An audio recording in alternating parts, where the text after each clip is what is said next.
সেইখানে ইজাবউদ্দিন সাহেব কয়েকটি শব্দ ব্যবহার করেছেন নজরুল সম্পর্কে। এই শব্দগুলো আমি একটু পড়ে শোনাই। উনি লিখেছেন, সাক্ষাৎকারটি শুরু করার আগে একটা ইন্ট্রোডাকশন দিয়েছেন। সেখানে তিনি লিখেছেন যে নব বাংলার উদয় প্রভাবের নবজাগরণ বাণী যাহাকে কেন্দ্র করিয়া ফুটিয়া উঠিয়াছে।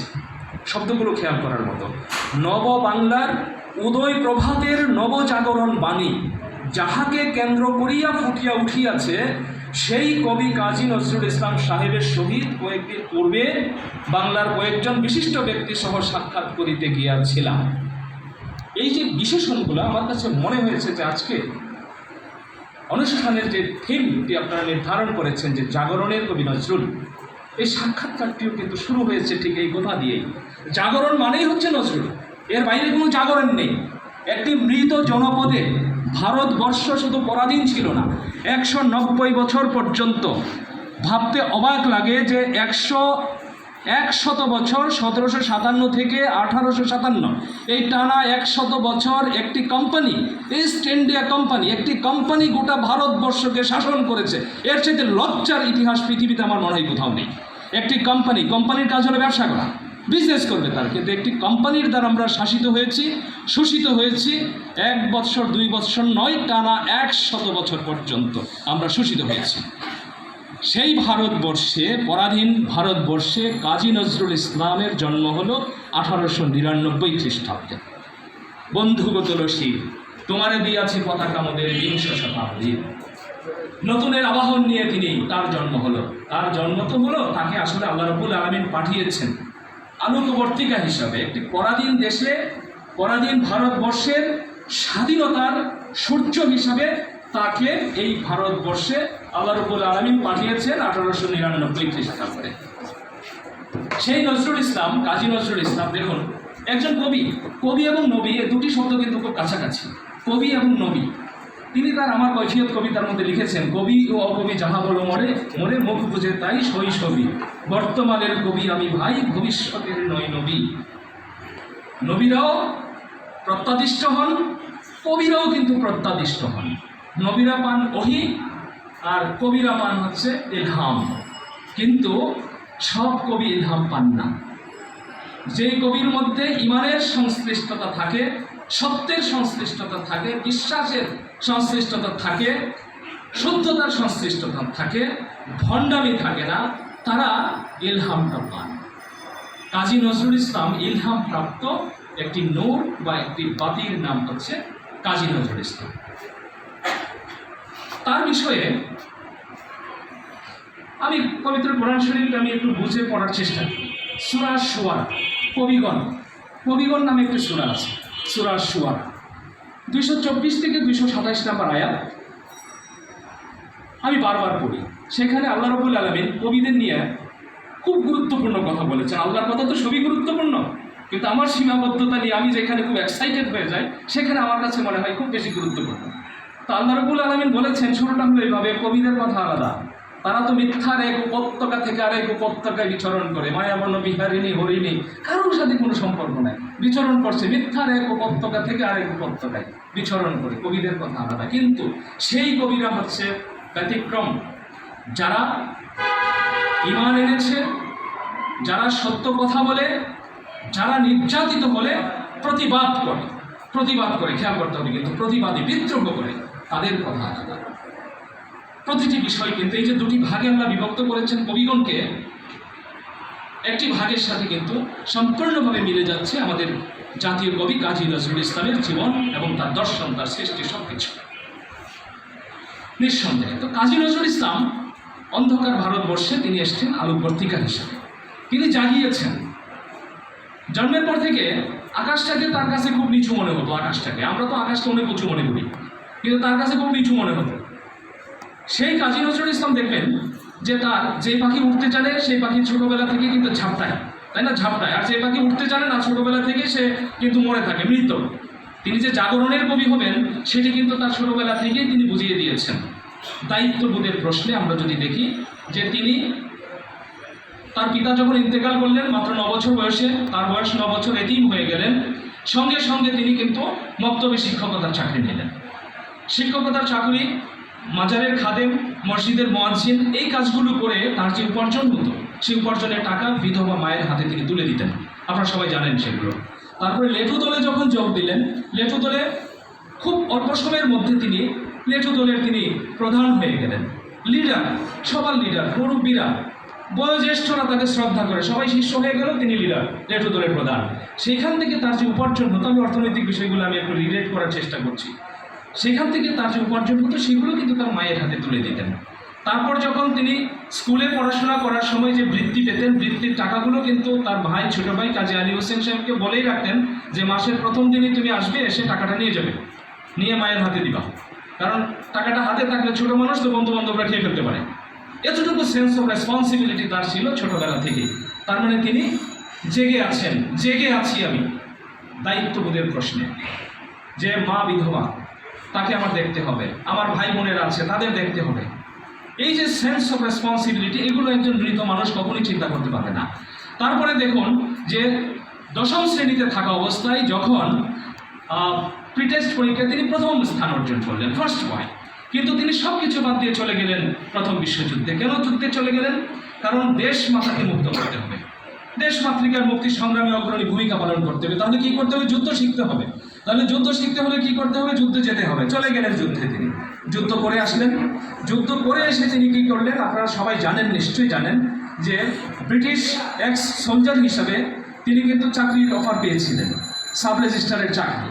কিন্তু সেই চাকরির অফার তিনি প্রত্যাখ্যান করে তিনি কলকাতায় তার সেই দায়িত্ববোধের জীবন তিনি বেছে নিলেন। তিনি কারোর দাসত্ব গ্রহণ করেননি, কারণ মাকে মুক্ত করতে গেলে নিজের তো মুক্ত থাকতে হবে। নিজে যদি পরাধীন হয়ে যায় তাহলে মাকে মুক্ত করবে কী করে?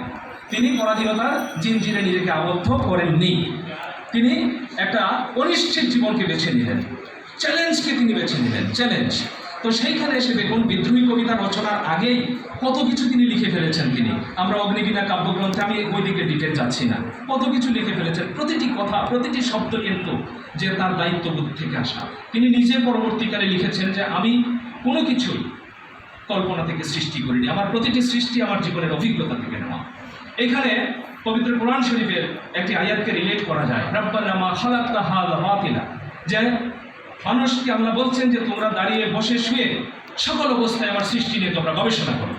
গবেষণা করতে করতে তোমাদের কনক্লুশন হবে যে রাব্বানা মা খালাকতা হাযা বাতিলা, যে হে প্রভু, তুমি কোনো কিছু বিনা কারণে সৃষ্টি করো নাই, কোনো কিছুই বিনা কারণে সৃষ্টি করো নাই। এখান থেকে রিলেট করার মতো বিষয় হলো যে কাজী নজরুল ইসলামও বিনা কারণে কোনো কিছুই সৃষ্টি করেন নাই। আজকে আমি যে নজরুল নিয়ে কথা বলতে আসছি, আপনারা কথা শুনতে আসছেন, প্রত্যেকে, আমি মনে করি যে প্রত্যেকেরই এটা অনর্থক না, এটার অর্থ আছে। আমরা বিনা কারণে, আমরা সময়ের ব্যবসায়ী, কিন্তু সবাই সময় নিয়ে কাজ করছি। আমরা একটা মুহূর্ত কিন্তু আমরা যদি মিসইউজ করি, সেটার জন্য কিন্তু আমাদেরকে শাস্তির সম্মুখীন হতে হবে। সুতরাং এই যে বিনা কারণে কোনো কিছু সৃষ্টি না করা, তিনি বিলাসী, তিনি ওই অর্থে বিলাসী ছিলেন না, তিনি সৃষ্টি বিলাসী ছিলেন না। তিনি যা কিছু করেছেন অর্থবোধকভাবে করেছেন, মিনিংফুল্লি করেছেন, যা প্রয়োজন তাই তিনি করেছেন। এবং প্রয়োজনের নিরিখে যে কাজগুলো তিনি করেছেন, সেই কাজগুলো আমাদের জন্য, বিশ্ব মানবতার জন্য অমূল্য সম্পদ হয়ে রয়ে গেছে। সেদিকে আমরা একটু পরের দিকে যাওয়ার চেষ্টা করব, যদি সময় থাকে। আমরা স্যারের কথা শুনবো। আসলে আমি খুব ভয় পাচ্ছি স্যার সামনে আছে। উনি বিশ্বযুদ্ধ থেকে আসলেন, তারপরে যে কাজটি হলো দেখুন, 1921 সালের ডিসেম্বর মাসের শেষ সপ্তাহে পৃথিবীর শ্রেষ্ঠতম, সাহিত্যের শ্রেষ্ঠতম ঘটনাটি তিনি ঘটিয়ে দিলেন। বিদ্রোহী কবিতা লিখে ফেললেন। বিদ্রোহী কবিতা লিখলেন 1921 সালের ডিসেম্বর মাসের শেষ সপ্তাহের শেষ রজনীতে। সময়গুলো কিন্তু খুব ইম্পর্টেন্ট। শেষ রজনী, আমরা যদি হাদিসে কুদসি দেখি, আল্লাহ রাব্বুল আলামিন বলছেন যে আমি শেষ রাতে তোমাদেরকে ডাকি, আমি নিকটতম আসমানে আমি আসি, আমি বলি যে কে আমার সাথে কথা বলতে চাও, কে আমার কাছে কি চাও তোমরা বলো, আমি তোমার যা কিছু আছে সব কিছু আমি দেবো। শেষ রজনী কিন্তু খুব গুরুত্বপূর্ণ, তাহাজ্জুদের সময়। কাজী নজরুল ইসলাম শেষ রজনীতে, তার তো সেই সময় ঘুমানোর কথা, কিন্তু তিনি ঘুমিয়ে থাকেন না, জাগরণের কবি। তিনি লিখলেন, ফাউন্টেন পেন দিয়ে লেখা শুরু করেছিলেন, কিন্তু গতির সাথে মিলছে না, ফেলে দিলেন, পেন্সিলে লিখলেন, বলবীর বল চির উন্নতম মশির। এই শব্দ, এই বাণী, বাংলা ভাষা তো আসলে যে এত শক্তিশালী ভাষা, এটা কাজী নজরুল ইসলাম যদি না আসতেন, এটা বোধ হয় এটা প্রমাণ করা যেত না যে একটা ভাষার যেহেতু শক্তি আছে, এক একটি শব্দ অ্যাটম বোমার চেয়ে শক্তিশালী। এটা টের পেয়েছিল সেই সময়ের পরাশক্তি ব্রিটিশ ঔপনিবেশিক শাসক গোষ্ঠী, টের পেয়েছিল। যেই কারণে কাজী নজরুল ইসলামের পেছনে সবসময় গোয়েন্দাদেরকে তারা লাগিয়ে রাখতো। সবসময় কাজী নজরুল ইসলাম কোথায় যাচ্ছেন, কি করছেন, কি বলছেন, সবগুলো তারা কি করতো, তাদের কনসার্ন অথরিটিকে তারা রিপোর্ট করতো। তারা সিদ্ধান্ত নিত যে তারা এই লেখা, বাংলা লেখা তারা ট্রান্সলেট করে নিত। ট্রান্সলেট করে তারা সিদ্ধান্ত নিত এই লেখা রাখা যাবে না, এক বাজেয়াপ্ত করে দাও, এই করে দাও ইত্যাদি। আর কাউকে কিন্তু ব্রিটিশ পরাশক্তি তাদের যে 1757 থেকে শুরু হওয়া তাদের ঔপনিবেশিক শাসন ব্যবস্থা, তারা কখনোই এত বড় চ্যালেঞ্জের মুখোমুখি হয়নি যে চ্যালেঞ্জের মুখোমুখি হয়েছিল তারা কাজী নজরুল ইসলামের আগমনের মধ্য দিয়ে। 21 সালে তিনি বিদ্রোহী কবিতা লিখলেন। আমরা 1921 পরে 2021 আমরা পেয়েছি। আমরা কিন্তু খুব ভাগ্যবান, কিন্তু আমরা আর ভাগ্যবানের পাশাপাশি আমাদের কিন্তু জবাবদিহিত করতে হবে এরকম যে তোমরা শতবর্ষ পেয়েছিলে, তোমরা কি করেছিলে, তোমরা এই প্রশ্নের উত্তরে কিন্তু ভবিষ্যৎ প্রজন্ম কিন্তু আমাদেরকে করবে, সেটাও কিন্তু আমাদের মাথায় রাখতে হবে। আমার মনে আছে যে বিদ্রোহী কবিতার 90 বছর যখন পূর্তি হয়েছিল, 90 বছর 2011 সালে, সেই সময় ভারত বাংলাদেশ যৌথভাবে একটা মহাসমারোহে কিন্তু এটা আয়োজন করেছিল, উদযাপন করেছিল দুই দেশ। ভারতের তখনকার law minority and justice affairs minister তিনি এসেছিলেন, আমাদের মাননীয় প্রধানমন্ত্রী ছিলেন। মহাসমারোহে সেটি উদযাপিত হয়েছিল। তো আমরা আশা করেছিলাম যে 2021 সালে আরও বেশি, আরও মহাসমারোহে সেটি উদযাপিত হবে। তো আমরা সেটা পারিনি। কেন পারিনি সেই প্রশ্নে আমরা কোভিড ছিল, নানান বিষয় ছিল, সেই বিষয়গুলোতে আমরা যাচ্ছি না। কিন্তু আমরা হতাশ হতে চাই না এই কারণ হলো বিদ্রোহী কবিতা কিন্তু মুদ্রিত হয়েছিল 1922 খ্রিস্টাব্দের 6 জানুয়ারি। সুতরাং 2021 খ্রিস্টাব্দ যারা আমরা মিস করেছি বলে আমরা আফসোস করছি, আমাদের এখন অগ্নি পরীক্ষা দেওয়ার সময় আমরা 2022-এ আমরা সেটি করছি কিনা। 2022-এ বিদ্রোহী কবিতা প্রকাশিত হওয়ার 100তম বর্ষ কিন্তু পূর্তি হয়েছে। সুতরাং এই বিষয়গুলো কিন্তু আমাদের মাথায় রাখতে হবে। তো এই বিদ্রোহী কবিতা উনি লিখলেন, পত্রিকায় ছাপা হলো, একটি নয়, দুটি নয়, বহু পত্রিকায় একটার পর একটা পুনর্মুদ্রিত হচ্ছে, পুনর্মুদ্রণ হচ্ছে এবং কপি শেষ হয়ে যাচ্ছে। একটি কবিতার জন্য পত্রিকার কপি শেষ হয়ে যায়, এটা চিন্তা করা যায়? আমরা কি কখনো ভেবে দেখেছি যে একটি পত্রিকায় একটি কবিতা ছাপা হয়েছে, সেই জন্য পত্রিকা আউট অফ মার্কেট, সমস্ত কপি সোল্ড আউট, আবার ছাপতে হচ্ছে, আবার ছাপতে হচ্ছে। কি জনপ্রিয়তা ছিল! এই জনপ্রিয়তা কিন্তু এমনিতে আসেনি। তিনি মানুষের যে বেদনার যেই বিষয়গুলো, পরাধীনতার যেই তাদের যে কষ্ট, তাদের যে একটি সমাজ ব্যবস্থা, একটি পচে যাওয়ার সমাজ ব্যবস্থা, একটি ঘুরে ধরা সমাজ ব্যবস্থা, জরাগ্রস্ত সমাজ ব্যবস্থা, সব মানুষ একদম শেষ হয়ে গেছে। সেই মানুষগুলো যখন তাদের ভাষা খুঁজে পেয়েছে, যে তারা যখন বুঝতে পেরেছে যে না, আমরা আমাদের শক্তি খুঁজে পেয়েছি, আমরা উঠে দাঁড়াবার শক্তি খুঁজে পেয়েছি, তারা লুফে নিয়েছে কিন্তু বিষয়গুলোকে। 1922 সালে 6 জানুয়ারি বিদ্রোহী কবিতা প্রকাশিত হলো। 1922 সালে আরও অনেক ঘটনা ঘটে গেছে কাজী নজরুল ইসলামের জীবনে, অর্থাৎ আমাদের ইতিহাসে। দেখুন, এই যে 190 বছরের পরাধীন ভারতবর্ষ আমরা বলছি, এই পরাধীন ভারতবর্ষে স্বাধীনতার ঘোষণাটি কে দিয়েছে? আমরা কি কখনো চিন্তা করি? স্বাধীনতার ঘোষণাটি কে দিয়েছেন? কাজী নজরুল ইসলাম। এবং মুখে না, লিখিতভাবে। একটি প্রতিষ্ঠিত সরকার, সেটি ঔপনিবেশিক হোক, যেটাই হোক, একটি সরকার আছে এবং তখনকার একমাত্র পরাশক্তি পৃথিবীতে, তাদেরকে তিনি বৃত্তাঙ্গুলি দেখিয়ে তিনি লিখিতভাবে তার নিজের সম্পাদিত অর্ধ সাপ্তাহিক ধূমকেতু পত্রিকায় তিনি কি করলেন? 1922 সালের 13 অক্টোবর সংখ্যায় তিনি পরিষ্কারভাবে বলে দিলেন যে আমি ভারতের পূর্ণাঙ্গ স্বাধীনতার ঘোষণা দিলাম। পূর্ণাঙ্গ স্বাধীনতার ঘোষণা তিনি দিয়েছেন। সেটিরও 100 বর্ষ পূর্তি হচ্ছে এবার। তারপর যে কবিতার জন্য তাকে জেল খাটতে হয়েছিল, 101 বছর তার সশ্রম কারাদণ্ড হয়েছিল, যে আনন্দময়ীর আগমনে। যে আনন্দময়ীর আগমনে কবিতা, আপনারা খেয়াল করবেন যে এই কবিতাটি কিন্তু পরবর্তীতে পুস্তকে কিন্তু অন্তর্ভুক্ত হয়েছে পরবর্তীতে। যে কারণে আমরা যদি সাধারণভাবে খুঁজি, তাহলে আনন্দময়ীর আগমনে কবিতাটি কিন্তু সাধারণত এখন পাওয়া যাচ্ছে, ইন্টারনেটের যুগে খুব সহজে পাওয়া যায়, কিন্তু এর আগে কিন্তু খুব সহজে খুঁজে পাওয়া যেত না। কিন্তু আমার মনে একটি প্রশ্ন জাগত যে বিদ্রোহী কবিতার জন্য তার জেল হলো না কেন? কেন আনন্দময়ী কবিতার আগমনে কবিতার জন্য তার জেল হলো? এটি কি ভেবে দেখেছেন? নিশ্চয়ই ভাবেন আপনারা। আপনারা দেখবেন, কবিতাটি আবার পড়বেন, দেখবেন যে কেন জেল হবে না। কবিতাটি যদি আবার আমরা পড়ি তখন নিজেকে আমরা বলবো যে কেন তার জেল হবে না। কারণ হলো তিনি কবিতাটি শুরুই করেছেন মা দেবী দুর্গাকে তিনি অ্যাটাক করেছেন। আর কতকাল থাকবি বেটি মাটির ঢেলার মূর্তি আড়াল, স্বর্গ যে আর জয় করেছে অত্যাচারী শক্তি চাড়াল। দেবী দুর্গাকে বলছেন যে তুই এই ভণ্ডামিতে আর কত করবি, তুই মাটির ঠেলার মূর্তির আড়ালে থেকে তুই পূজা নিবি, খুব আনন্দে থাকবি তুই। তো সন্তানরা যেখানে সে আন্দামানের দ্বীপপুঞ্জে তারা তাদের ফাঁসি হচ্ছে, তারা জেলের ঘানি টানছে, আর তুই খুব আরামে তুই পূজা নিচ্ছিস। তুই দুর্গাকে অ্যাটাক করলেন, আরও কাকে কাকে অ্যাটাক করলেন, গা শিউরে উঠবে সাহস কিন্তু দ্বিতীয় আর কারোর ছিল না, দ্বিতীয় আর কারোরই ছিল না। তিনি অ্যাটাক করলেন, ইভেন বিশ্বকবি রবীন্দ্রনাথ ঠাকুরকে তিনি অ্যাটাক করলেন। তিনি বললেন যে রবির কর বিশ্বজুড়ে তোমার আলো পড়লো, কিন্তু সেই কর কষ্ট না, এই মায়ের ঘরে তো তোমার আলোর কিরণ পড়লো না। মা যে তোমার পরাধীন, সেই মায়ের স্বাধীনতার জন্য তো তুমি কিছু করোনি। অ্যাটাক করেছেন তিনি। তিনি মহাত্মা গান্ধীকে অ্যাটাক করেছেন। ভারত হবে এটি অন্য কবিতায়, বিদ্রোহী বাণী কবিতায়, যে ভারত হবে ভারতবাসীর, এই কথাটিও বলতে ভয়, সেই বুড়োদের নেতা বলিস, ওদের কথাই চলতে হয়। কাকে বলছেন? গান্ধীজিকে বলছেন সেই কথা। চারটিখানি কথা চিন্তা করা যায়। আজকে 100 বছর পরে দাঁড়িয়েও আমরা বলতে পারবো গান্ধীজির বিরুদ্ধে এই কথা? আমরা বলতে পারবো না। কিন্তু তিনি সেই সময় সাক্ষাৎ মাঠে দাঁড়িয়ে তিনি সেই কথা বলেছেন। কেন বলেছেন? কারণ তিনি কোনো ভণ্ডামি সহ্য করতে পারেননি। তিনি জেগেছিলেন, তিনি জাগরণের কবি।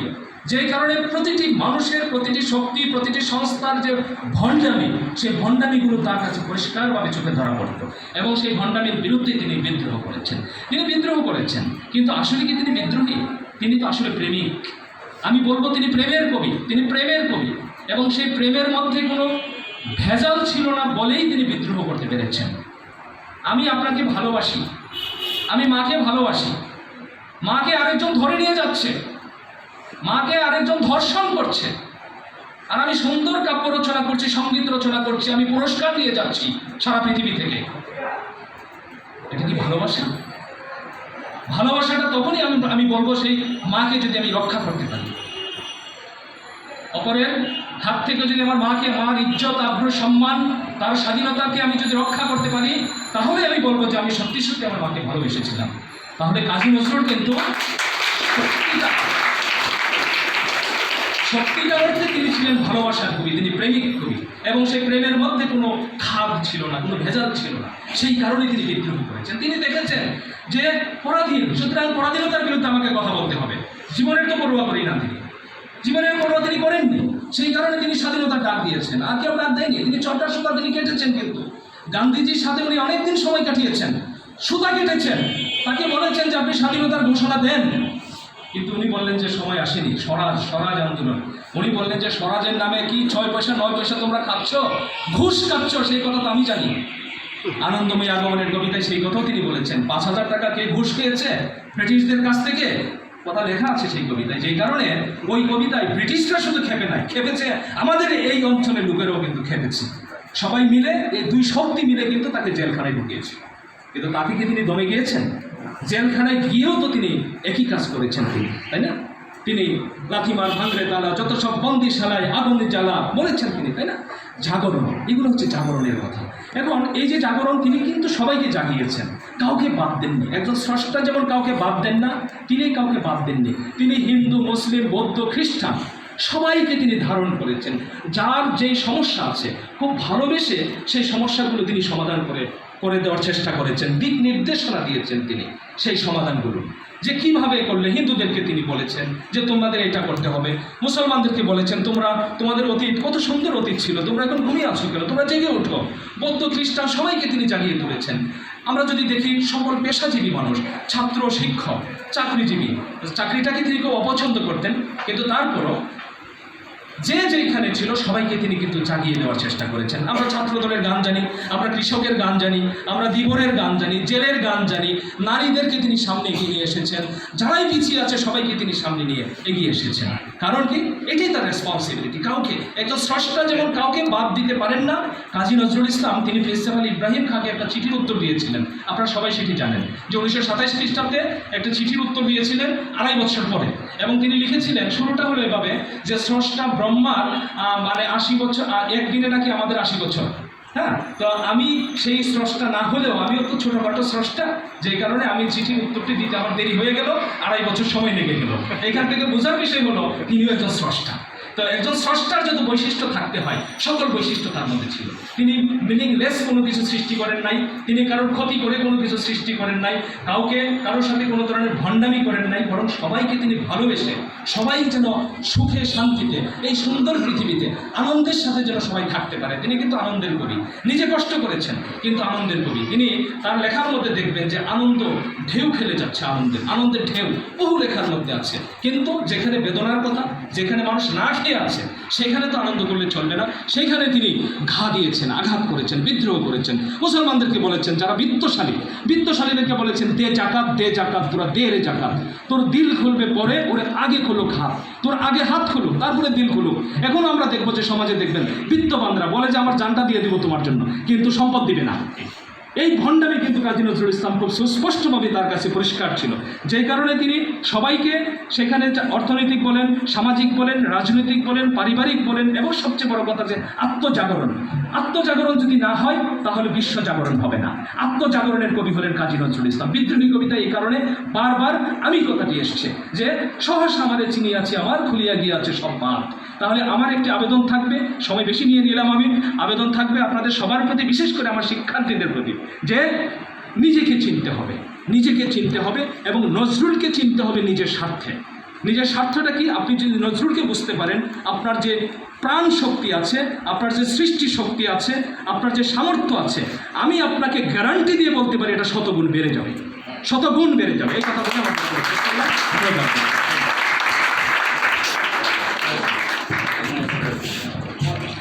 সম্মানিত সুধী, এ পর্যায়ে মাননীয় প্রধান অতিথির বক্তব্য, যার বক্তব্য শোনার জন্য আমরা অধীর আগ্রহে অপেক্ষা করছি।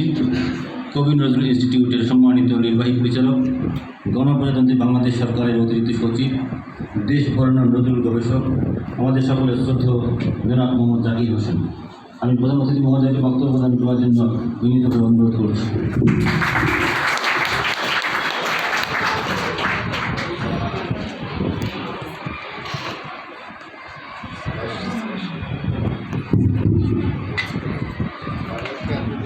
বিসমিল্লাহির রহমানির রহিম। আজকের এই সুন্দর এই আয়োজনের আজকের আমার ছোট ভাই সম্মানিত সভাপতি এবিএম শহীদুল্লাহ, সম্মানিত সভাপতি মহোদয়, আজকে যে প্রধান আলোচক